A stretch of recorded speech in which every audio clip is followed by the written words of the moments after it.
All right. Welcome to Season 2 of I'm From the Internet. Holy shit, we're finally back. Oh my god. I am Chicago illustrator, comedian extraordinaire Winslow Dumaine, and I am sitting here with internet historian Jaybrandstetter, and we have had to take a prolonged break because Jay was in prison.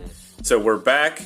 And we're in the saddle, and we're going to be recording some more episodes. Jay, how the fuck have you been? Well, depending on who you ask, Atlantic City is not unlike a prison, so I get where that comparison came from. Dead silence. Oh.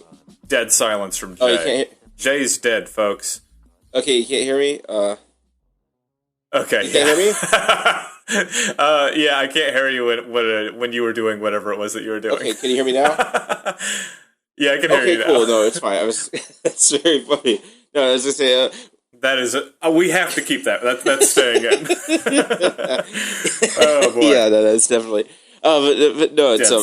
Atlantic City is. I get why some people the prison comparison is maybe not undeserved, but I've been really enjoying it here. It's especially since on New Year's I went up to North Jersey for the first time, and I'm just like, oh, so this is why people shit talk Jersey all the time. Okay, I kind of get it now. Yeah, yeah.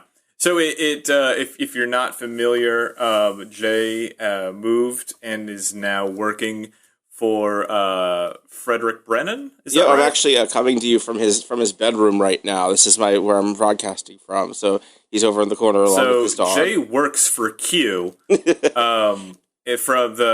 Brennan is the guy who started 8chan before it went crazy, and doesn't have anything to do with that.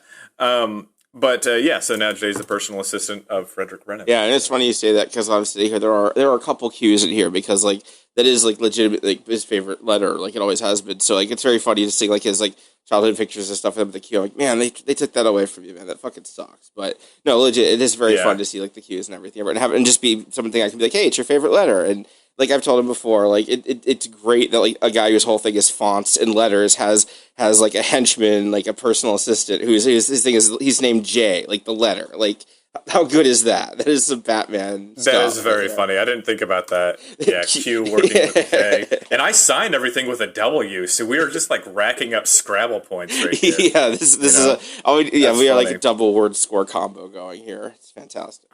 Yeah. I just gotta spend Christmas down in Albuquerque with my brother and my nephew, who is named Wesley and is like 10 months old. And it's infuriating because I used to be the only W in the family.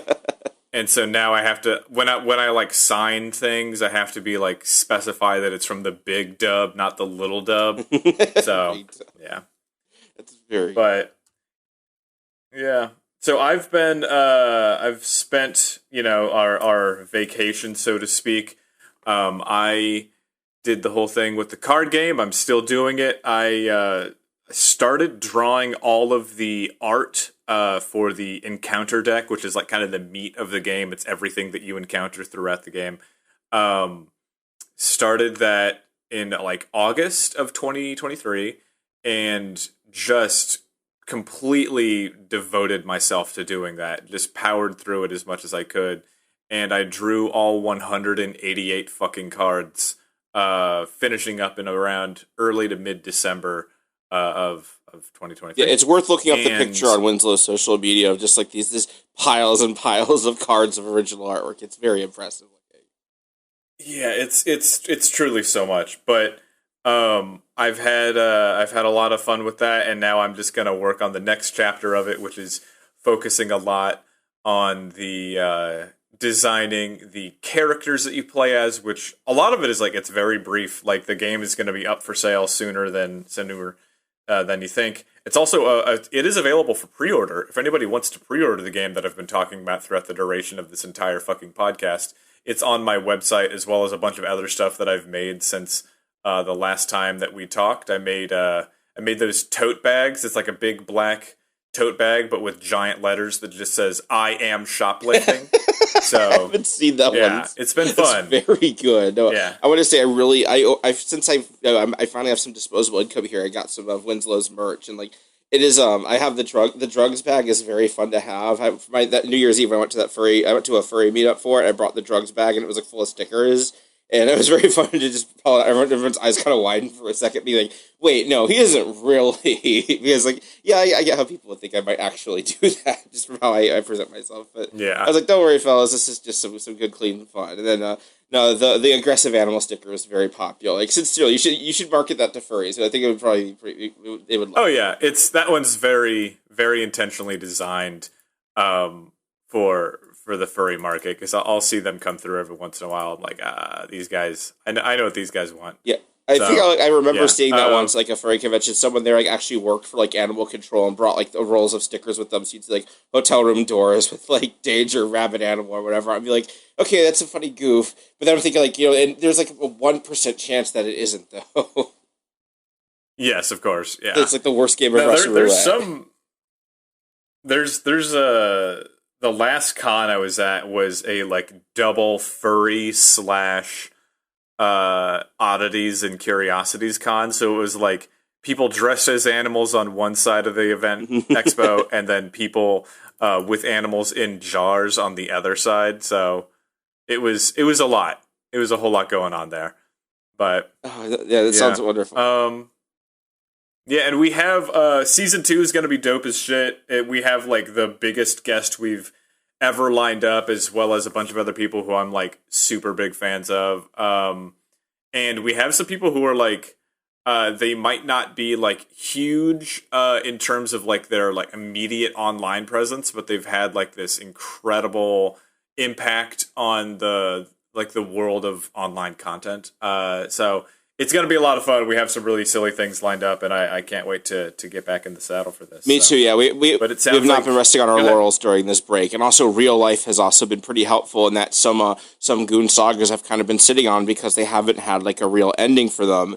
Have had updates over the break that are going to be lend themselves to that. So really excited to get to. We're going to be doing some fun. It's a good. I feel like we have a good mix coming. If we're going to have some of those Mount Rushmore heads, we're going to have some real weird picks from me, and then we're also just going to have some stuff that is, I think, genuinely kind of new and interesting. So again, thanks for being here. I think you're really going to enjoy what we've got coming. This was just us stretching our legs up to this point. All right, so it sounds like you have something special for us. All right, yeah. Well, for us being me, so I figure we've been on break for a bit. We should ease ourselves in with something that maybe isn't a super big saga, but could be fun to talk about and kind of let me go on some of my bullshit. So today we're gonna be talking about something that's kind of in your wheelhouse, Winslow, because as part of your merchandise you sell bottles, correct? Yes, I do. And what are some of those bottles that you sell? Well, I started selling a cremated remains tea thermos, and that blew up. So I started selling a big white cum bottle, and that's been pretty good too. But my most recent addition has been a sports bottle that says piss on it, which I'm a proud owner of, by the way. It's a very good bottle on top of everything else. It's a great bottle. The thing is that like I am fully aware that these are like stupid jokes. I'm very aware. Well, I take, but the money is like undeniable. So, yeah, no, it is very good. But that's kind of what made me think of this, because today's episode is all about vitamin P and vitamin C. We're talking about piss and cum today on the secret pheromone extraction method episode of IFTI. This is a saga I've gotten some requests for, so some people are going to be happy that we're talking about this one.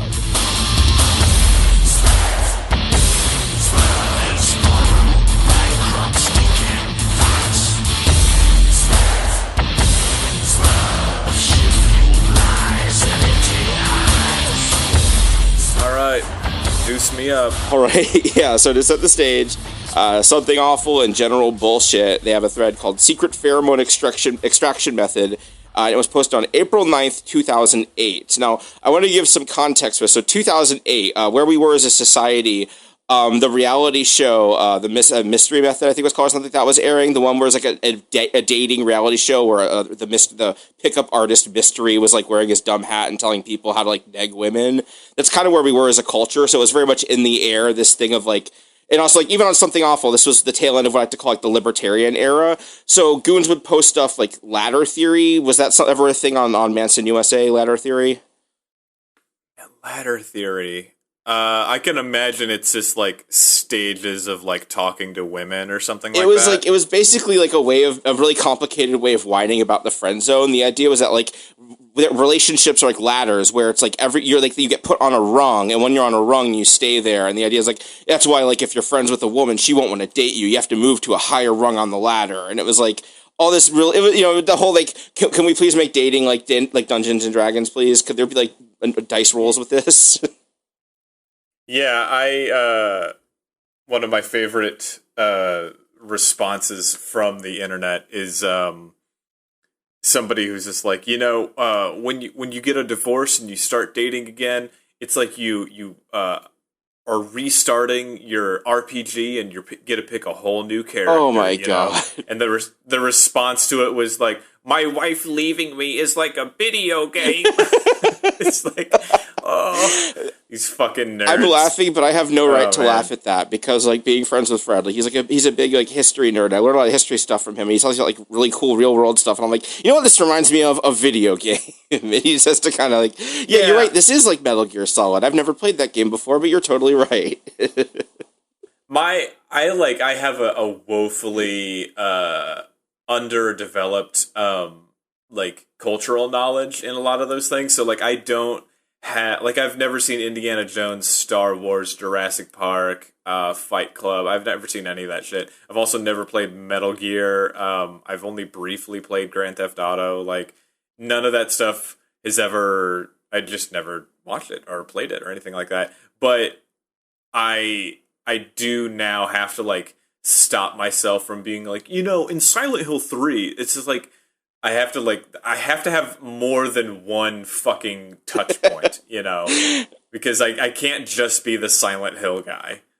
But yeah, yeah. I totally get that. It's just, and also I guess like speaking of Silent Hill, kind of, I have been since I'm not in visual right now, so Winslow can't really see. But for our listeners, like if I sound different, it's because part of the movie is I've lost like 50 pounds. Like I've gone from Eddie to Douglas in Silent Hill terms. Like also like I've gone from Eddie to Douglas. Yeah, that's like funny. I've aged a lot. Just I think like from the weather and everything. It's like I'm very. It's weird. Like I look in the mirror. I'm like, man, who's that handsome guy? I don't know who he is, but it's very cool. I'm very much enjoying this new active lifestyle of mine. So yeah, it's a. I've kind of gotten into the Winslow lifestyle now. Like I don't really follow movies or TV like how I used to because now that's been over a year. It's completely lapped me. It's like oh I'm like a whole discourse cycle behind on all this stuff. I don't even need to catch up anymore. It's weirdly freeing in a way, even though I kind of miss not being able to make all the references and stuff. Yeah, anyways. I mean, like you don't need. Yeah, that was just us talking as buddies. Anyways, so yeah. Anyways, the libertarian era of something awful, and so this is sort of the tail end of that, and like I even included a little thing here. We were at the point where this was a thing that was happening in GBS, where people would pop up and do these threads about ladder theory, or I included like this one, and something awful, you can sort threads by their thread tag, and this was tagged with the sex thread tag, and if you look at the sex thread tag, the very next one, Winslow, if you want to read that thread title, since I did this. Okay. I can't quite read it because it's so. Oh, that's okay. Small. I can read it then. Okay, so the first one is this ahead. Thread. The full title is actually a secret pheromone extraction method will allow all goons to attract women with exclamation point. And then the one below that is sadly, some women only want sperm. So that is what the sex tag threads in GBS were like in 2008. Oh God! Like okay. I dated someone who would their ex-partner every morning would like reach his hand out to a glass of water that was sitting on a table. It was on like some sort of end stand because he lived in a trailer because he was a sex offender. And he would like clench his hand in the direction of that water, trying to get it to like psychically move. And he would do this every morning. And I just like, as someone who very much lives in the corporeal world, it's fucking wild when you meet somebody who like just has this unvarnished magical thinking. You know what I mean? Yeah. Like the idea that you can be like a mean, stupid slob who has like incredibly fucked up, stupid views of women, and if you just squirt some like fucking tiger piss on the nape of your neck, suddenly all of the hottest chicks who have, by being hot, had their experience of meeting so many more men, you know what I mean? And they will suddenly look past all of the guys that are like kind and intelligent and interesting and thoughtful and have, you know, a razor that works, and they will go for the goon. The piss goon. That's all you need is just a few drops of piss. That's just like, what a treat. You know? Yeah, no. Anyways. No, like when this show, like if this ever is like completed and like bound in like a giant volume, like Piss Goon would be like a whole chapter. There are so many piss related stories. Like, oh, of course there are. But yeah, this one is this is the post. It's just such a waste, you know? We make so much piss every day, and what do we do with it? Fucking nothing. Exactly. It's liquid gold just going down the drain every day. Like, my basement is just rusting pans of piss that I'm turning into crystals. Yeah. What I'm going to do with them is up to us. Anyways, as we were saying, back to the episode. We are like 25 minutes in. Oh, yeah, no, it's great. So, all right, so I'm going to read the OP's opening post here. I thought I'd do a mid-Atlantic, like, patent medicine huckster voice for him, because it's very in tune. All right. Introduction. I know you goons have trouble with the ladies sometimes. It's a problem for all of us. Well, I have developed a technique that will allow you to attract ladies using the secrets of your own body chemistry. Pheromones. I want everyone who has a chance to try this out and post the results. Warning, if you are a girl and you try this, the results may be unpleasant or even disastrous. I warned you. So, I know it's the tiniest little thing, but the idea that like a grown-ass man is talking about girls, I think is just very funny. Oh god, yeah, that was a thing I abandoned, like, but there was going to be like a girls and female count throughout this thread. Yeah, of course there are. Yeah. Okay, yeah. So yeah, pheromones, true to the name. And instructions, all right. You don't need to spend your parents' hard-earned money to buy sex pheromones anymore. Yes, you can now prepare it right in the privacy of your own home at almost no cost in your own time. I used to work at a popular sex pheromones firm. Popular sex pheromones firm? I'm sorry, but just as a concept, you know, not one of those underground ones, like one you've heard of, you know, one you want, Pissla. Yeah, one you're proud to put on your resume. Yeah, of course, the big boys. Yeah, of course. I used to work at a popular sex pheromone firm and learn the secret while at it for 7 months. Without going into the physiological details of how pheromones are produced naturally by all individuals and how they work, I explain you how to prepare it on your own. Also, by the way, all the stilted English, like, that's all in the text. So I believe that because, like, the fact that they're giving this, like, really this supposedly detailed, exclusive scientific knowledge while, like, barely being able to string the sentences together really adds to the humor for me. Oh, God, yeah. Okay, wow. I'm looking at some requirements here, and okay. Requirements. Test tubes or any other glass container. Filter paper. Early morning fresh urine. And 4, enriched semen. Enriched, you know, like what we do with uranium.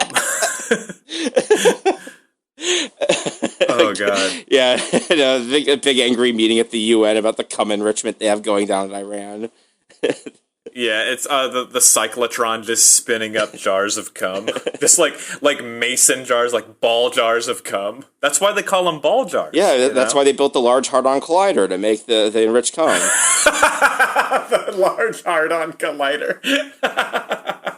Oh, God. Also, just former science teacher. We're back at it, folks. I gotta say, like using test tubes is your thing for this is very, like, well, that's what the people on TV play with when they talk about with science, so obviously that's the best thing for the job. Just, no, I'm not a spoiler, but obviously, I shouldn't have to say this, but I mean, I'm just, like, obviously this is real. It's very funny. That's part of what really adds to the humor to this, is we'll go into, but yeah, so.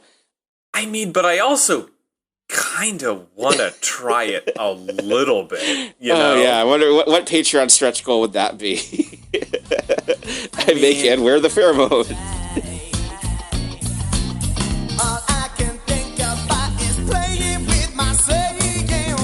It's time to masturbate.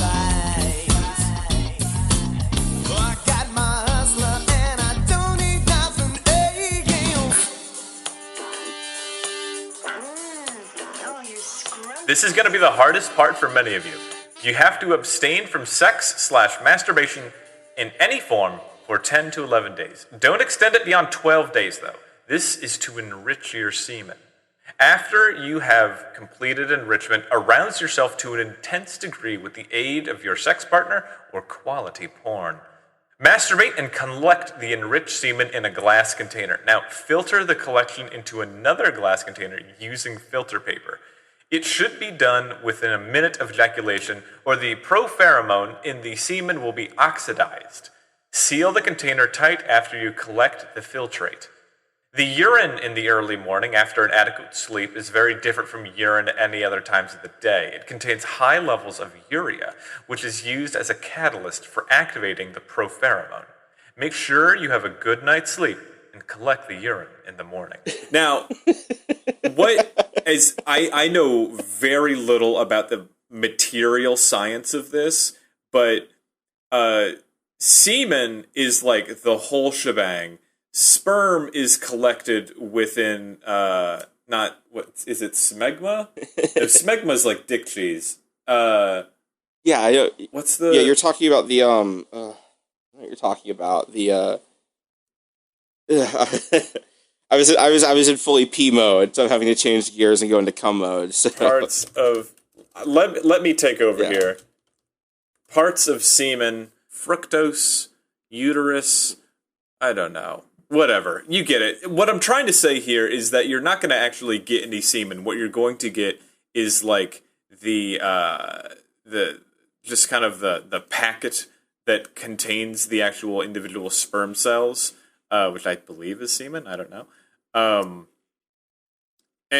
So yeah, you're not actually going to get any of the good stuff. I don't know how any of this. Oh man, okay. Yeah. I don't know if you know this, but if you go to the Wikipedia page for semen, they have a picture of human semen in a petri dish. I'm not surprised. And yeah, what's funny is that if you go to like the like history of this image or whatever into like the notes on semen, there's like, as far as I'm aware, like hundreds of different people trying to post their cum as the like, well, my cum is actually on. If you Google semen, the first thing you see is me, babe. Like, yeah, that is like a whole fascinating world. Or just people who are like, no, I gotta have my nut on Wikipedia comments forever. That's just like how I gotta do it. Just. You know, I mean, can you blame yeah, them? I mean, come on, yeah, Jimbo Wales, like, come on, imagine every time you see that fundraiser pop up, you're like, man, some of that's me, man. Some of that's me. Yeah. Goddamn. But yeah, like as someone who has a science degree, like, yeah, this is all complete gibberish. Like, I'm not gonna break down why, because like fact checking jokes isn't funny, but like it's technobabble. It's very funny. Like.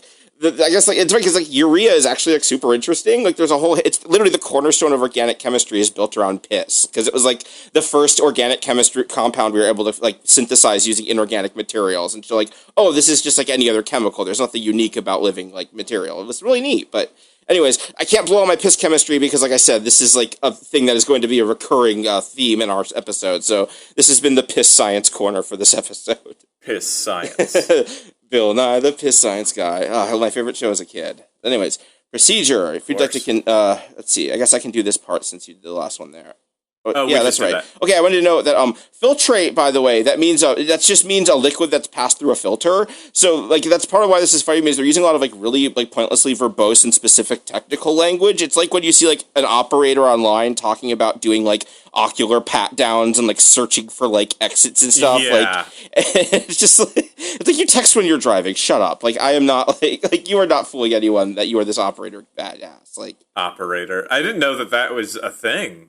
They call it That's like a weird interest of mine. Is like knife guys and like knife collector people and like the operator mindset. The whole like every time I walk in a room, I scan like basically like they read the Splinter Cell novels when they were in high school. Like I'm gonna pretend I'm Sam Fisher for real. Yeah, I'm familiar enough with like the with just like tough guy culture, but the specifically like operator guys, I think I just think all that shit's really funny. Super funny. I just like. You know, growing up in Nebraska, I met, like, okay. One thing that I think is really funny, and yes, this is a tangent, but that's why you listen to us. One thing that I really think is funny is that whether you are with the theater kids, the goths, the gay kids, any table that you sit in high school and beyond, every single group where there are dudes present, there are guaranteed to be tough guys who will find a way to be like a tough macho asshole about any fucking thing that there is. And like I remember being outside of like a fucking new metal show in like some bullshit town in Iowa, and there's like this, I was like a kid, right? Yeah. And there's a 35-year-old guy who's like wearing shitty eyeliner. He's like, you know, mall goth Slipknot nerd, but he was like trying to be like macho about like wearing eyeliner and shit. Oh my God. And it was just like, yeah, it's just very funny how like there will always be a tough guy. There will always be some like guy talking about like the filtrate of your semen that you're gonna goo your own cum on your neck. It's like, buddy, if I wanted to cum on my neck, I just wouldn't stand up in the morning. You know what I mean? Yeah. Yeah, like, I'm not gonna be able to top that. Okay, so this next part here. All right. Now you are all set to begin the actual preparation. Take catalyst, morning urine, and pro-hormone enriched semen in the ratio of 10 to 7 and mix them in a clean glass container. In a few seconds, you should start to smell something weird and, quote, repulsive. Mind you, it's the male pheromone. Unless you are a female or are gay, you won't find it attractive. Transfer the container to the stove and reduce it over low heat to 10 to 20% of its original volume.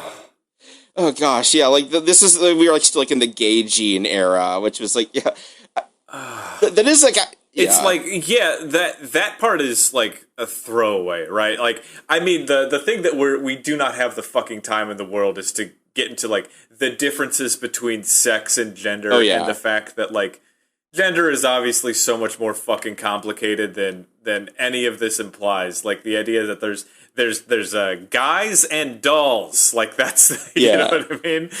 Like it's so what's the word? Dichotomous thinking or something like that. Yeah, and I guess like from like a posting / trolling perspective, I really appreciate the whole like, oh, you think it smells bad? Well, yeah, you're not gay, are you? Only gay people think it smells good. Like that's like such a funny like way of persuading someone to do something. Yeah, there's people that like the smell of gasoline, so it ain't. Yeah. But like, what the reason I sighed was the fact that like, okay, collecting piss and cum and then doing a really specific thing with it, that's weird enough. Cooking it, oh boy, you've just amped up the stink factor in your apartment by such an insane degree. And also the fact that you have to save up for weeks to do it. So it's like the worst. It's like cooking, but if you mess up, you have to wait like 2 weeks to do it again. Like you can't just run out to the Safeway and get another thing of like enriched urine. And like, dude, collecting cum, it's like, dude, when I'm coming, it's like I'm just opening fire in a mall, man. I'm going everywhere. You know? Like it's not like I'm just gonna like blast it out like a super soaker. Like it's, you know, the gun has some kick to it, you know what I mean? Yeah. The recoil on this rifle, let me tell you. I'm like a kid with the car wash hose for the first time. I'm just being blasted around. Oh man, we're having fun. Oh, so much fun! Yeah, I miss this. Yeah. And, okay, yeah. Use as much as required and whenever necessary, and one-time application of about 1.5 milliliters of the preparation lasts for about 16 hours. This may seem like a lot of solution, and it works best if you spread it widely over your chest, arms, neck, and armpits. Applying small amounts in the crotch area will help too. Note, this may smell repulsive to you for the first 10 to 15 minutes of application, but to women or gay men, it will not produce this effect. Speaking from personal experience in various experiments, females go fucking crazy when they are exposed to the preparation. I have used the homemade pheromone to fuck incredibly hot girls. They lose control and go fucking crazy like flies jumping into the burning fire at night. Try it. You will be like, OMFG. Expires in 3 days unless frozen. And then I just edit. Change 15 milliliters to 1.5 milliliters. Ack! So just someone like dumping an entire water, like 2 water balls worth of cum on themselves. God, I mean, just like a tablespoon, one belly button of cum. Also, act I also like this just, big like- macho thing, and then you close it like Kathy. Just act. Yes, exactly. I mean, females going. It's just like, hot girls with all capital hot. I think it's just very funny to me. Yeah, like he's the guy in front of the strip club and from Dusk Till Dawn, just like trying to get people to come in. Hot, hot, hot. We got hot girls, Yeah. hot girls, just nothing but hot. Just the one, no synonyms, just the one thing over and over for 5 minutes. Yeah, hot. Famously a strictly quantifiable thing. The OP here, this has been really fun, and I hate to have to spell it out, but I want to do this here because you have to understand this going forward. Is that like this is an obvious goof? Like this is supposed to be funny. This isn't something that they're sincerely telling people to do. Like, the whole goof is that it's, like, an impractical thing. Like, it would take 2 weeks to do it. And that this is, like, building on, like, the context of this was that this is, like, something that had been going on a while, and they're doing, like, an elevated version of it. So, like... Okay, so this is a goof? Because this sounds very real. I'm glad that you thought so, because that's what this is actually going to be kind of about, is, like... Yeah, this was all, like, that's why I was doing comment, like, the stuff about how, like, first off, you have to go 2 weeks without jacking off. Like, first of all, it's just all like done is, like, the idea is, like, this is a joke, and if someone doesn't recognize that it's a joke, it's a big troll, because, like, it takes a lot of time, and it requires you to, like, rub your burnt bodily fluids all over yourself, and, like, and all this, like, really bad science language, like, this is, like, very inside baseball. Like, without that specific context, it does just look like a guy kind of being, like, giving people advice. And we're going to go over some of that more, but, like, I think kind of, like, a recent-ish example of what this guy was doing is, like, there's a Russian guy a few years ago on YouTube who went viral because he created a homunculus, in quotes, by, he made these videos where he was collecting sperm and injecting it in a chicken egg and incubating it, and then, like, a little puppet came out of it or whatever. And, like, that's obviously not real, but it was just, like, a cool little art thing. And because people on the internet, how the internet works, it got circulated like, is this real? And then eventually just like, oh, this is real. And then eventually, like, if you've ever watched the YouTuber Captain Disillusion, he did like a video about that as an explicit example of how misinformation spreads. And now something that might be created as just an example of fun can become actual misinformation when it escapes its original context. So, okay, so what you're describing is Jenkum. Yes, exactly. Right? That's a great example. This yeah. is like Jenkum for Pheromone Jenkum. Is exactly, man. I don't know why I didn't make that connection. That's great.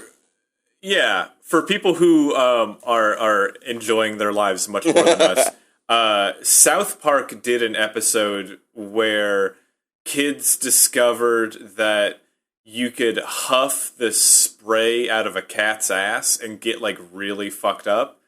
And like there's just a whole episode about it, and like, look, if that's all the episode was and that's all South Park was, I would like South Park a lot more. But then people really started trying to do it, and like I think Jenkum is actually like is the name of like a skateboard magazine now. Yeah, because my brother had a copy of Jenkum back at his place. That's a great name. I like as an inside joke too, because that doesn't remind me of the classic like punk thing when they like gave the newspaper all the fake punk slang in the 90s. Like, oh yeah, of course. That's yeah. And anyways, I guess just in case sorry if I lost my train of thought there. But what were you saying? Well, the other thing that it makes me think of is that, like, in order for this to work, you would have to be fucking, like, okay, so 2 weeks you don't fuck, you collect your sperm, and well, I guess I don't know how much you're getting out of each, like, load, like, so to speak, right? Each combination, like, the final product, I don't know how much of it is spent in one application, right?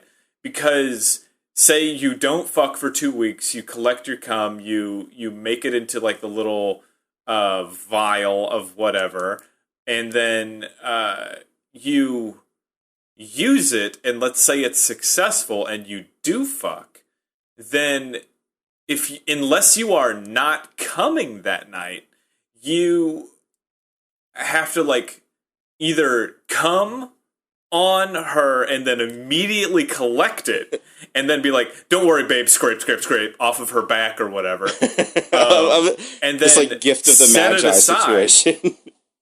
yeah and then set it aside and remake it, or you come and then you have to wait 2 more weeks in order to use it again. So the whole thing, yeah, upon closer reflection, is like, even if this was incredibly powerful, it wouldn't really work, right? Yeah. See, this is why.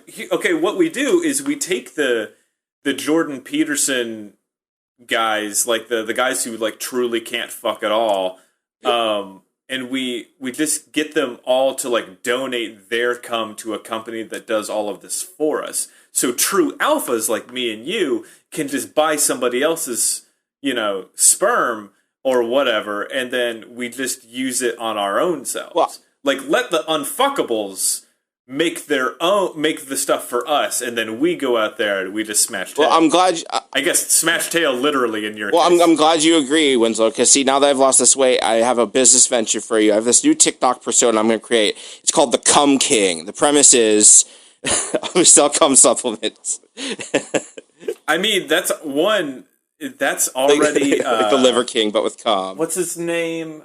The guy that does Liartown, Sir Son. Oh, I know what you mean. Yeah, I got his book right up there. Yeah, he had a meme thing that he did where it was photoshopped, but like he would just print out somebody's tweet on like printer paper and then cum on it and then quote tweet it. It's just like, hey, I just cummed your tweet for you. Yeah.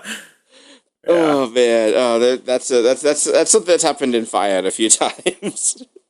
Oh, of course, yeah. Oh, that's very good. Yeah. But here, anyways, I guess just in case you need a reminder, this is in 2008. Winslow, if you'd like to get the first reply to the OP. Should you mix this with their drinks? Jesus Christ. Yeah, dude. I'd say date rape was in the air, but I don't think that's like maybe I shouldn't say that. Like, but yeah, no, just yeah. Well, date rape is on the neck. yeah, just. Yeah, and of course the OP replies, untested at the current time. Perhaps you can perform the experiment and report back with results in the name of science. So yeah, this like combination of like edgy, something awful humor with like I fucking love science style like enthusiasm is like fight or flight instinct. It's oh boy. Yeah. Okay, and here's another one. Like that the whole science nerd thing was just so fucking intolerable. It really is, because it really is like all about like the aesthetics of it rather than like any actual knowledge of it, which I think is part of why like so many of the people in there were just like became Elon Musk people. Cause it's like, yeah, it's like, oh well, he looks and acts and talks like what TV tells me like a scientist guy is supposed to act. So right. Not funny, but yeah. Okay.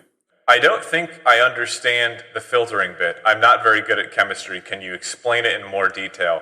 Okay, this is the part where the OP this is where is making a choice between posting the joke and then like really tripling, like doubling and tripling down on it. Yeah, really. I don't have to read all this, but just like there's like a whole wall of them talking about filters and boiling stuff. Like I'll read it. Scroll up. Let me get through that. Let's see here. I mean, I want our listeners to know what to do here. Well, ideally, you would want to have a vacuum-powered pump and a 1-micron filter paper, and then you would place the enriched semen into the container and suck it through the filter with the vacuum pump. This step removes the sperms, which would otherwise stay in the semen. When they died, they would produce a rotten smell, like, rotten semen, as we all know. And you would want to filter all the sperms out. If you don't have a vacuum pump, you can use a normal coffee filter. I have done this with positive results. It cuts down on the rotten sperm smell a lot. It's very simple. Just take a glass container, like a beaker, add a normal coffee filter, and add your enriched semen to it, and allow it to sit for 1 to 2 hours until all the semen has finished dripping through. If you look inside the coffee filter, most of your sperms should still be there. You can throw that part away. I hope this helps. okay, yeah. I mean, that's pretty straightforward, pretty simple. yeah. I do like that we are getting one step closer to like Breaking Bad on this, Yeah, no. I want to say like the Vince Gilligan montage of this. Like you get like a shot from inside the beaker of like the cum going up, and then like you see like all the it's set to like some 70s song. Oh, that would be exactly. Breaking Bad with cum. Where's that? Where's my show? All right, so here we go. Jerking Bad. Jerking Bad. And this is when goons start getting into the joke and adding on it. Like that sort of like old school goon collaborative community effort. So we have a poster condiment here adds, I own a medical centrifuge. Could I use it to enrich the semen for multiple days' effort, or do I have to wait the full 10 days to naturally enrich my product? Oh man, yeah. It. A lot of this stuff is it's just a bunch of people just kind of like chuckling to each other, going like, "Guys, what if we did this? Guys, what if we did this?" As like one of them hands somebody like the iron end of a pipe, and then somebody else has like the actual iron tube of a pipe, and then somebody else puts some nickels in there and washers, and then somebody else laughs and makes a joke and they put some match heads inside, and then they put some stump remover in there too, and then they just drill a little hole just as a gag, and then they filter the fuse through, and then they screw on the cap with caulk. And then they're like, haha, guys, what if we just put this in the federal building as a joke? And then they do it, and they're like, I had nothing to do with that. Like, what are you talking about? You were there the whole way. Ironic bomb produces unironic death toll. Yeah, exactly. God. Yeah. Here, if you could read Illionaire's post, I like that. Sounds legit. Abstaining from whacking it for 2 weeks. Will post results. Edit. Oh shit, that didn't work. Hey, at least they're having fun with it. They're doing jokes, and at least they're having fun. Mr. Macho Man, is it true? Mr. Macho Man, is it true? Mr. Macho Man, is it true? That all the girls wanna come on you? Ponzor says, I actually use this method, but slightly altered. I use a t-shirt or my boxers as a filter. It works much better than a coffee filter. Your semen are actually fairly large, and coffee filter I find to be too fine to really do its job. Everything else in this code is spot on. I've been using this method for over 3 years now, with mixed results. On batches I don't jerk off for 2 weeks, I see average results, maybe 2 or 3 girls a week. But I find if you save up for 3 to 4 weeks, you'll have on average 2 a day.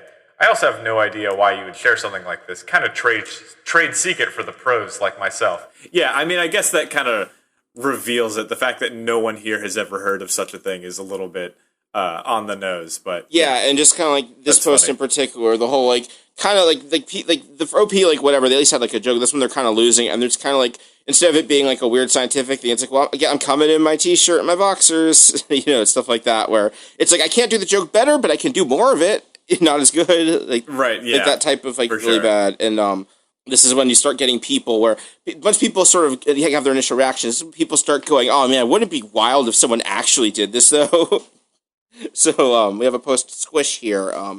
I think this is the most awesome, hopefully not a fake post ever. In fact, if I can get my head around the ew factor, I'm seriously tempted to try it because it sounds pretty convincing. There's just something revolting about the idea of simmering semen and urine that's holding me back somewhat. I mean, like, good. Yeah. I keep coming back to the juice episode where like people are sitting around having like the most vile thing described to them, and they're just like, well, I guess I have to do it, because I have to know what it's like. And it's like, no, you don't. There's so many things that I don't know what they're like, and I have no interest in knowing about. I have no interest in knowing what cooked cum tastes like, or smells like, or whatever the fuck. But people are just diving headlong into the abyss. Yeah. Anyways, Waffle House says, listen to this man. Though it's gross on paper, it works like a fucking charm. I guess fucking charm, quite literal at this. There's another piece of merch we can do, fucking charms, like our cereal. Yes. And then Alex Tanium goes, This is either the greatest thread of our time or the greatest fake post of our time. Either way, it's history, and I'm staking out a front row seat. I imagine this thread will have many stories in 12 days' time. And that's where I'm gonna be kind of the stick in the mud here. Point like as Alex Tanium points out, like I said earlier, like this is the preparations explicitly say that this will take about 2 weeks to create it. It's because you have to wait. So all these people saying that they are trying it based off of the OP and then that it worked for them, like that, like they're explicitly like making it up because like that's not how it works, like even within the rules of the fiction. So I hate that I have to explain it, but as you're going to see, I have to explain this because this is a misconception that people have taken forward. Yeah, I mean, that does presume that they did crank it that day, right? So you don't know that maybe these goons are just very abstentious. I mean, I think it's a pretty safe assumption to say, like, the type of person that... This is, like, before NoFap, so, like, I don't think that would have... Oh, wow. Well, I mean, NoFap has been around since Catholicism. Yeah. You know what I mean? NoFap's been around for a while. NoFap is but a title. There has always been a NoFap among us. Also, so we have some more here. I'll do the main battery one here because I'll throw myself on this grenade. Main battery says, What, goons too good to use roofies now? For shame, something awful. so again, just Yeah, date I rape. mean, that's... Yeah, that is the punchline. Yeah, but if you could get Go-Go Bunny's post here, this is an interesting wrinkle, I think, in this. Go-Go Bunny says, Girl here, checking in. I can vouch for this method. I don't use it myself, of course, but my boyfriend of 3 years does. After a few months of dating, I found that on certain days, I found him just irresistible for some reason. So a few months later, I eventually weaseled the secret out of him. I have to say, the idea did gross me out, and we fought about it for a few days, but eventually I got over it. I can't argue with the results, as long as he doesn't use it on other women. Yeah, there's like, this theory is interesting, is that, like, 2008 something awful, like, there were women on the site, if anything was kind of interesting, even had, like moderators and stuff. I like that. Yeah. That's something that we have to specify. There were women. Yeah, and also there were women on the website. On the website?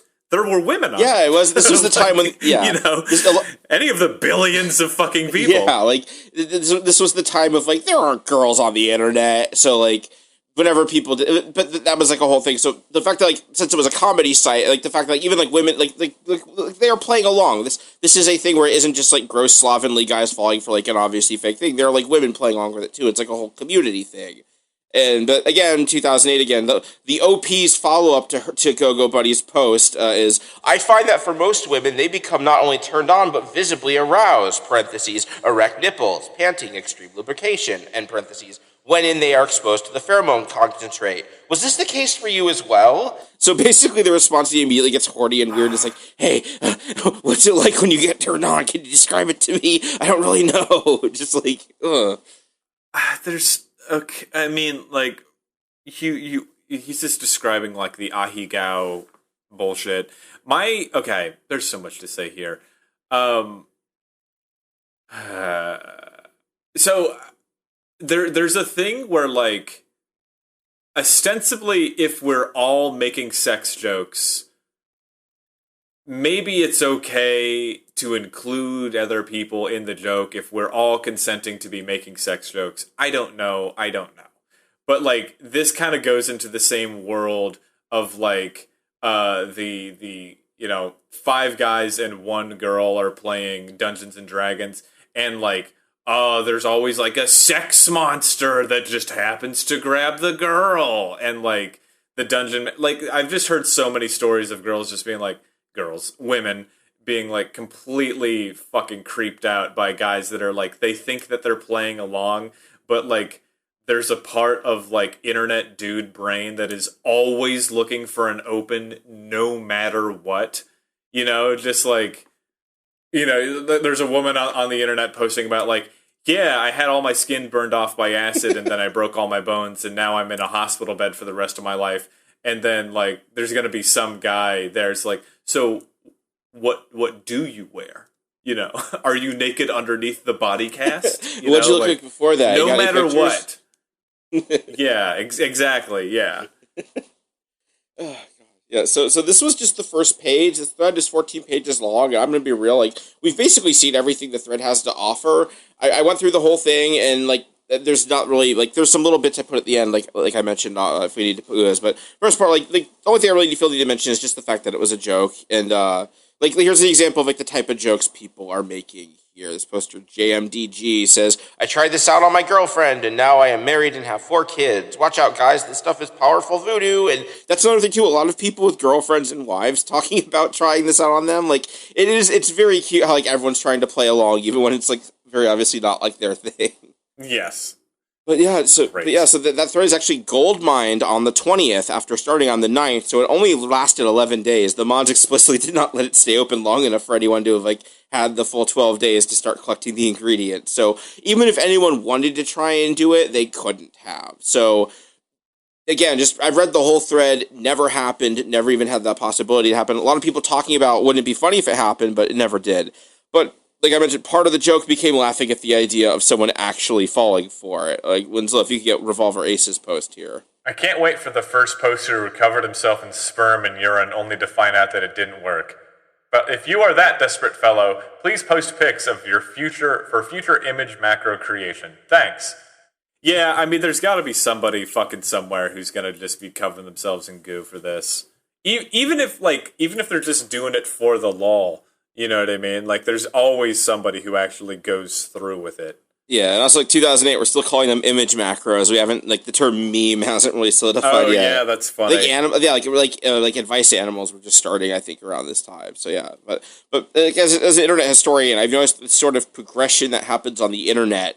That goes, 1, it would be funny if this thing happened. 2, it's possible that this thing could have actually happened. 3, it not only happened, it was the most out there version of it that could have possibly happened because that would be the funniest. And I know this isn't just a something awful thing. I know that's just a general being funny on the internet thing. When we always open every episode with the goons and their consequences, and on the website, I like the slogan the goons have consequences. And then this funny little thread from over 15 years ago has had some real unexpected consequences for goons because I went through and picked out some highlight examples, but these aren't all of them. Not for every one of these that you see, there are a lot more I'm not pulling up. So let's jump ahead 6 years to 2014. This is the year after GBS 2.0, where they got rid of all the rules and all the cat ladies, and so it was just the posters that were left after the dust settled. This is them, and new GBS thread 2 and GBS 2.0. Did anyone ever do that pee pheromone thing? I remember a thread a while back where a goon tried to convince other goons to extract some stuff out of their pee that would make girls go crazy wild because of the pheromones. It was a pretty lol-worthy thread where goons were seriously considering doing it, but I don't remember if anyone ever did. Did you try it, goons? If so, how weird of looks did you get from people who realized you drenched yourself in pee? So yeah, I mean, this is exactly what you're saying, which is just like somebody says something as a joke, and then people forget the context, and now people take it, take it very seriously. There's a, I mean, if we want to tie the through line to Manson, a lot of his stuff, like, he has gone out and said multiple times, like, there are songs on my early stuff that are entirely sarcastic, you know, where it's just like, fuck everyone, it's all stupid and we're all gonna die. And he's like, I genuinely don't mean that, but I'm trying to embody like a mood that I have seen take place throughout like our culture of just like everybody is so full of fucking hate and fear, but like now when people look back and you'll see after Columbine he was on I was gonna say Bill Nye, I mean Bill O'Reilly.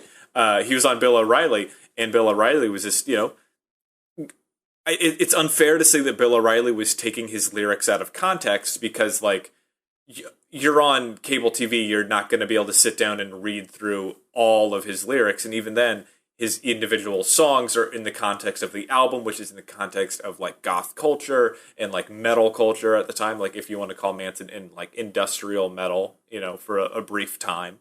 But they were kind of, by removing them from context, it's just, it's you just take all of the meaning away from them, you take all the air out of it. Yeah, and also, like, especially with that, like with Bill O'Reilly, especially, it's funny because he's written like some shitty airport fiction books that have like some really awful sex scenes in them. Like, it would have been very funny to turn around and like pull that out and be like, so what was the context for this or whatever. But anyways, I know exactly what you mean, and just but in this case particularly, we do have so this is only 6 years afterwards, and there's a reply to that OP by poster Pachoklo, who says, I remember participating in it. No one was being serious in that thread. Don't be silly.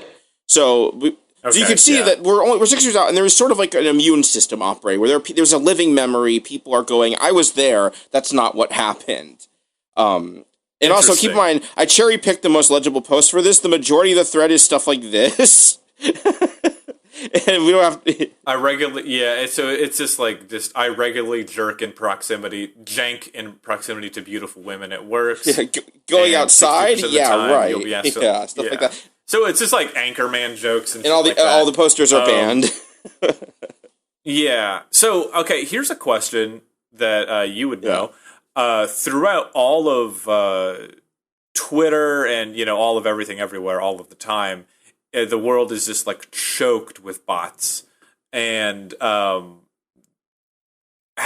to what degree has the enshittification and injunkification of the internet affected actual material posting on Something Awful? I actually have kind of a neat button at the end of this that ties into that. So if you don't mind me putting a pin in that, I think I can kind of go out, talk about that. Yeah, go ahead. So thank you. No, this is why I like that. We vibe on stuff very well. You tend to pick up what I'm trying to go to. So thank you for that. But yeah, so that's the that's what the vet said to me. Hey, are you picking up what I'm putting down? All right. That is my best joke out of genuinely the darkest days of my life. Oh man, no. I don't know if you've ever. People talk about losing a dog. I'm like, yeah. Have you ever lost a litter? It's way worse. Oh jeez, like a parvo outbreak or something. 9 identical graves the size of a shoe hole. It's like you were shooting an Airbuds movie in your backyard or something. Yeah, exactly. Just a long series of dogs the size of a Chipotle burrito. Yeah.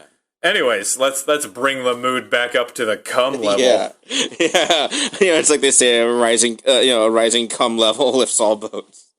It's true. So man. A couple years later, on July 2016, on Something Awful's Greatest Sagas threads, this is explicitly a thread dedicated to discussing the history of Something Awful.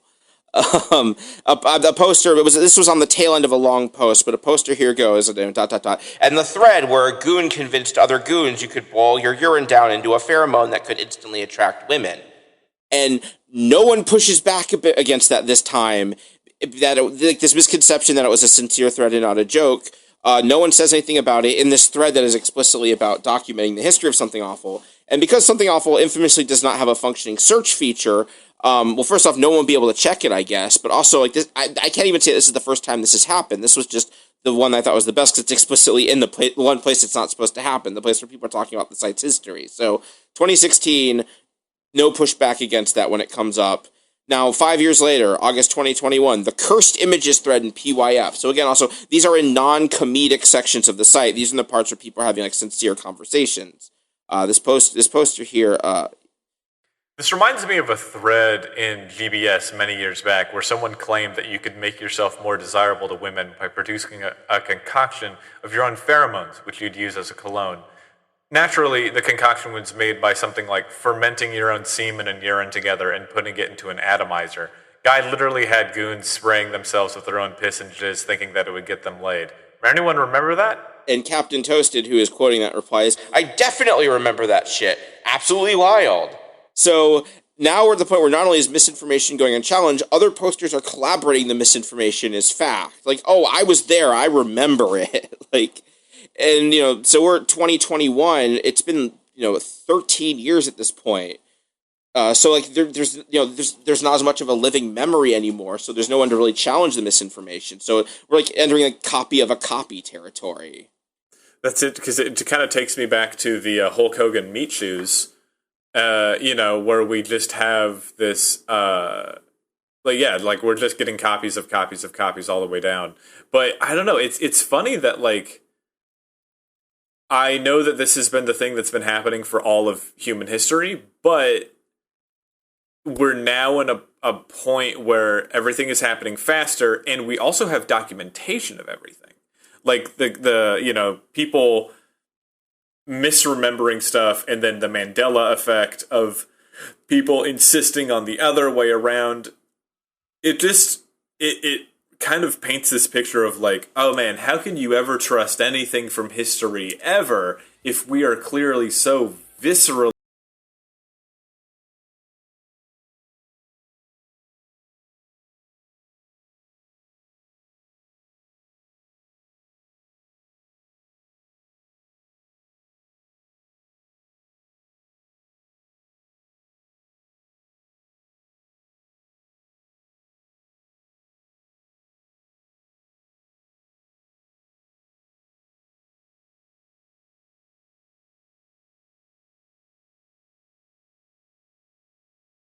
Are you familiar with the Mengele Effect at all? Oh boy, go ahead. Okay, I know, trust me. What the Mengele Effect is it's a historical phenomenon where people who were like after World War II, when we were like, going around like interviewing concentration camp survivors, Oh, were yeah, people I who know weren't that. people who were at camps that Mengele did not work at and had never been to, swore that they had been like, he had inspected them or and interviewed them, because basically this idea about how like, because that was what like history had said had happened there, that was like what people kind of filled in the blanks. They said like, well, I was there and that's what happened there, so I saw it. And over time, like that's an example of how like I think like, one of the most like important things you learn when you study like criminal justice stuff is like that eyewitnesses are like horribly unreliable, like just in general. Like people are not very good at remembering stuff like in the way that they think they are, and the Mengele effect is kind of an example of that. Is how like even when people swear I was there, I saw this is what I saw happening, the stuff that we do is not always lining up with that, because our memories are not perfect. Our memory is us reconstructing what happened within our minds as best we can. And it's an interesting field of study, but it just made me think of that because, this is kind of that happening with the goons. People are like, I was there. I saw the man covered in piss and cum. I smelled it. It's like... Yeah, I mean, I saw Principal Skinner and Miss Krabappel having babies in the closet, and one of the babies looked at me, kind of thing. Like,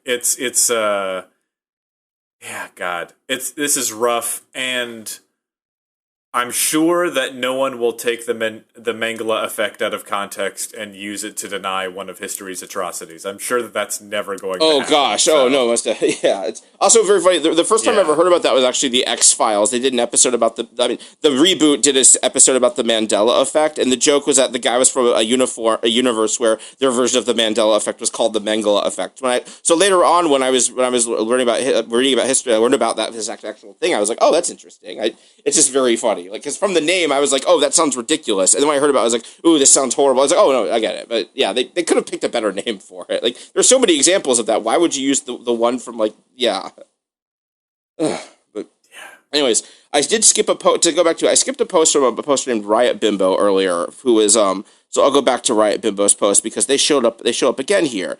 They, in 2014, in the GBS 2.0 thread, they go, hey, I remember that thread where the P happened, and now here we are, all the way in 2022, almost a decade later, Riot Bimbo once again, in the thread about your first exposure to something awful, the thing that literally brought you to the website. They talk about GBS pants shitting thread circa 2005 had my dumb 14-year-old ass laughing like a donkey. Also, there was a thread where a guy convinced goons to boil their piss to extract pheromones that was just perfect in every way. So this person went from being, didn't this thing happen, to this was literally the thing that brought me to the website. Like, just how in the retelling, the story just keeps growing. And it's funny. I mean, like, to be fair, there were, from what you read, there were very few things in there in the original post that were like undeniable. Like, this absolutely has to be a joke because who on earth else would say something like this, right? Yeah. Like, it seemed very believable, but that's coming from someone who has had like a lifetime of exposure to things that are very similar to this exact kind of thing. Because like in the age of Andrew Tate, like that's not that weird that somebody would think of something this bizarre and grotesque. Right? Most definitely, especially like in the wake of like QAnon, and like also, there is a whole world of like esoteric piss drinking community. It's bleak, but my first thought is like this probably wouldn't happen because like why would you convince people to like make their own stuff from their bodily fluids instead of selling them something? Like you can't monetize that. Right. Yeah, I mean it is like in the most grotesque way possible. Getting people to rub their own cum on their neck it harkens back to a purer time on the internet. You know what I mean? Yeah, that's sort of like dude, you okay era when it was just like YouTube was just like dudes injuring themselves in like funny ways or whatever.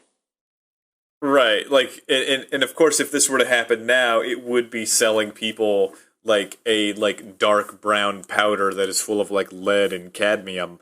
So somehow things have gotten decidedly worse, you know? Oh gosh, yeah, and I guess this is also kind of a reflection the way that people perceive this, like the context of that, like reverse is sort of is true as well, where it's like as people's perception of goons went down, like that's kind of what my as I sort of look back and went over the legacy of this, kind of what my take on it is. It feels like this is kind of like a reflection of the damage that Hell Dump did to the community, because like the 2008 thread, that was like when Hell Dump was happening. And it's sort of like self-critical, but it's people telling jokes and being funny. And then afterwards, when Something Awful kind of shifted from being a comedy site that had weird posters to like a place you went to explicitly to go like LOL goons or whatever, all of a sudden now it's not, these are people making a joke. It's people actually did this thing. I guess just to do is like a more mundane real life comparison. It's like when you get in a mindset of something and you don't step back to challenge. Like I've been using this Linux laptop. And when it came time for me to set up the Wi-Fi, I was having a hard time. And I was like, I thought it would just be like Windows where you click on it. And I couldn't figure out. I was like, well, this is Linux. Everything's very hard and fiddly. So I spent a bunch of time messing with it. Eventually I got frustrated, asked Freddie. He's like, no, you just switch it on. There's a switch. You turn the Wi-Fi on. So I flipped the switch and it works. It's because since I was caught in this mindset of, oh, well, Linux is difficult and fiddly, I didn't stop back because it didn't challenge my conception when I ran into that. And similarly, when you think, oh, well, goons are dumb and gullible and do gross shit, and you encounter something like this, you don't really have that since it doesn't challenge you. Since it doesn't challenge your assumptions, you just kind of accept it, and with no one around to really challenge it, who was there to go like, no, this isn't what happened. It's totally understandable why it would continue to grow and then eventually become history. Like, I'm not saying I have a solution for this. I understand why it happens, but just this sort of trap that a community gets into, where like the community it's eating its own, like we always say. It sort of turns inward and then just becomes about making fun of goons, and it's just like, yeah. It's just this whole sort of spiral where now it's just like the reality doesn't matter, because it's like, why are you defending the goons law? It's depressing. I mean, like, do you remember when the internet was supposed to bring us all together? You know what I mean? Yeah, no. Like, the thing that the site was it does kind of just, like had foresight on. The internet doesn't make us stupid. Yeah, that's kind of funny. Just putting it all back into the kind of the dark context of like any notion that the internet was bringing us together is completely exploded by now. As much as I don't like this word, I've made my peace that it's become the term that we use, the enshittification. I think, and also that ties into this as well, was I don't have it handy. I couldn't find it because, like I said, Something Awful has a search feature. But I remember a couple of months ago someone posted without attribution or context, or just posted like a classic Something Awful like long funny post, and the immediate response to it someone had was they accused it of being written by an AI. They were like, what AI spat this out or whatever? And like, just, it was so depressing to me, because it was like, we've reached the point where they literally do not recognize a joke when they see it. It's just all like signifiers. They're like, well, this is long, and right now everything we do is in lowercase and short, so this has to have been, what is this? It's like how on TV, how like comedy is half hour and drama is hour now, just regardless of like the context, and it sucks, like, for some reason. Like, the Golden Globes, I think, do that now. It's just, like, oh, God. There's nothing more fucking frustrating than normies seeing art that's, like, perfectly weird. Like, slightly weird.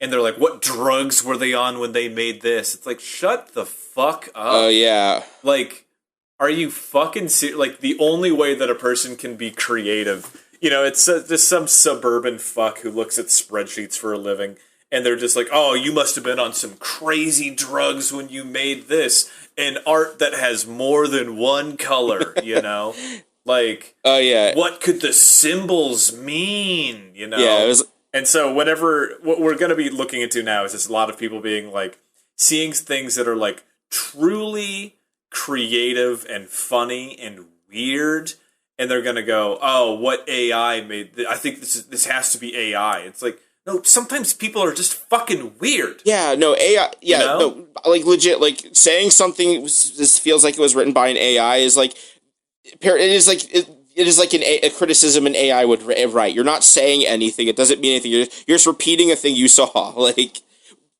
Okay, like, how does it seem like it's an AI? Is it because it's unoriginal? Is it because it's not edited well? Like... It is just like saying it's like an AI is just like it just means it's bad. Like,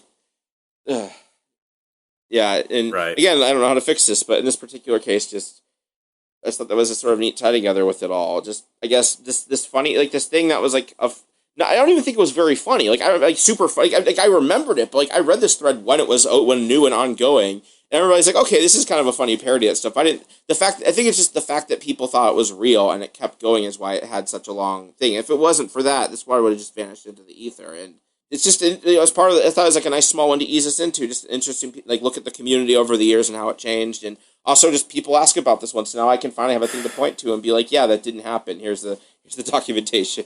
Here's the receipts. Yeah, it's I hate to tell you that not unlike the ocean levels and heat and animals being endangered, something awful is another thing that has gotten worse over the years. Oh, most definitely, yeah. I don't want to be like another voice in the endless chorus of like feel bad media, you know, like I don't want to be like, wow, I can't finish that sentence without getting in trouble with various people that I want to work with, but I totally get what you mean, and yeah, it's just everything's fucked again. But then what the hell would I know? It's just millennial dementia, just my stupid magazine. We got nothing to say, we got nothing to do. We got nothing to take, we got nothing to lose. And there's nothing we like, and there's nothing we like, and there's nothing we need. You got nothing to say, you got nothing to say, 'cause I'm telling you everything's fucked.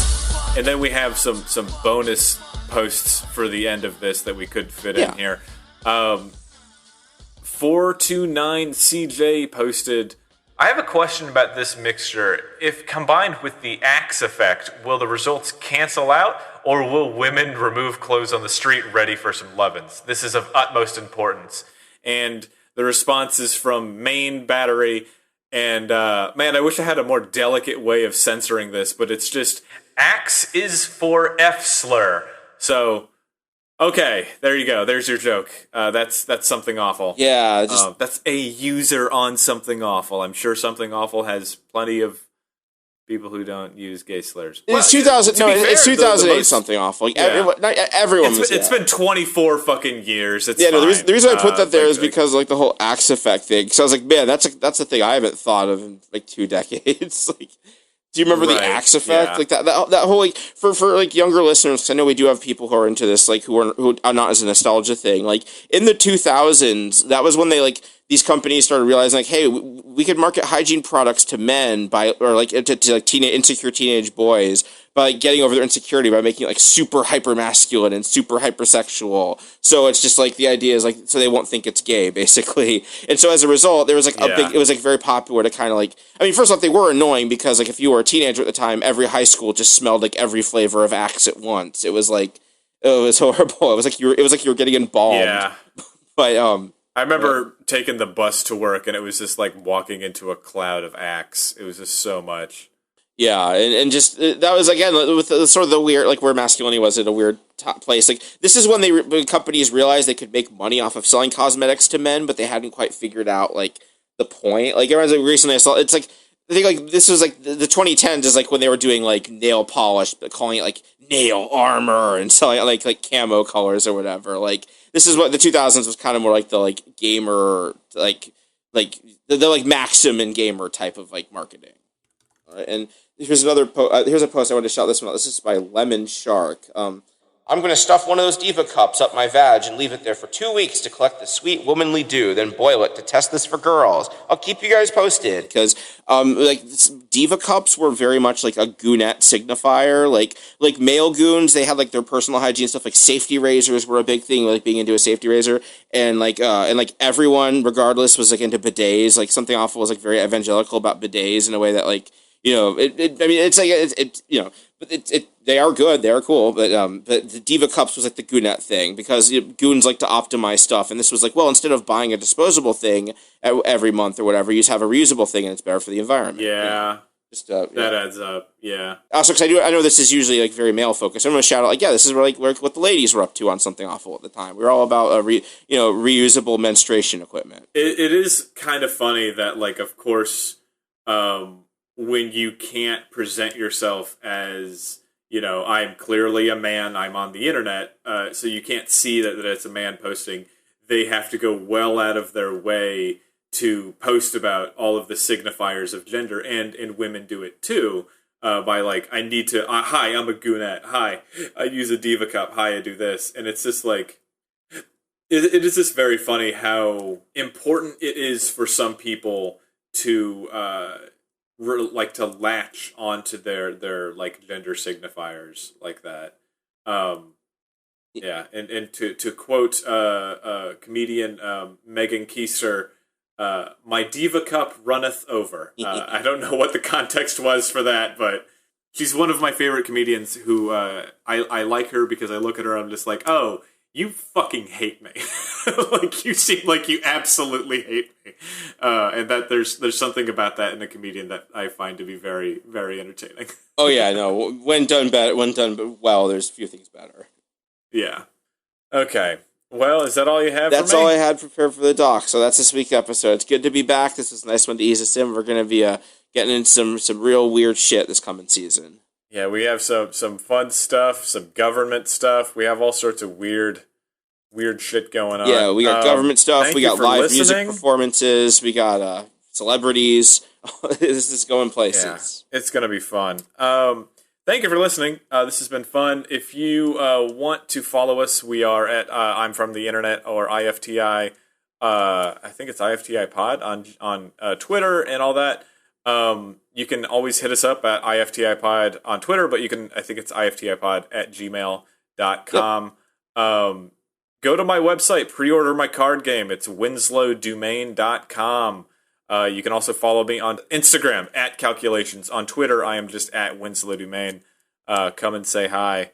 And Jay, do you have anything to plug? Well, first off, I have a P.O. Box now.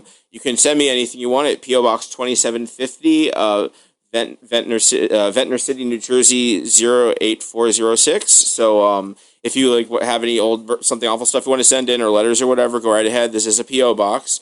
And also, I'm everywhere at jaybrandstetter as usual. I haven't been getting to make as much stuff because of just the living situation, but I've been getting back into the swing of things.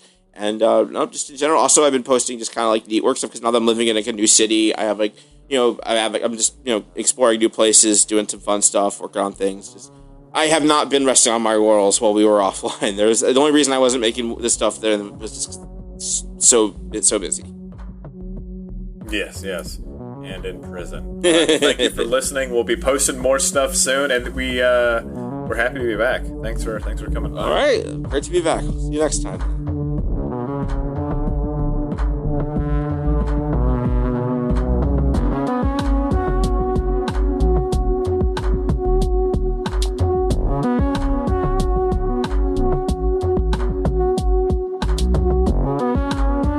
I'm From the Internet is created by Jay Brandstetter and Winslow Domain. Edited by Steve Brown.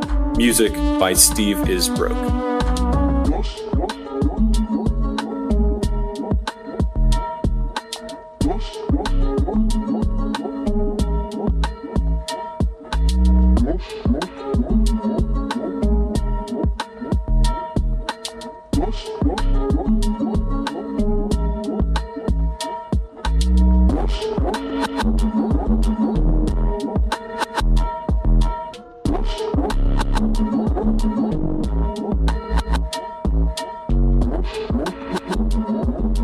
Unless you have a very large, oil pan funnel, I don't get how you continue to, crank the hog while fitting the tip of the monster into the mouth of a 2-liter bottle. If you're listening to this, draw us a diagram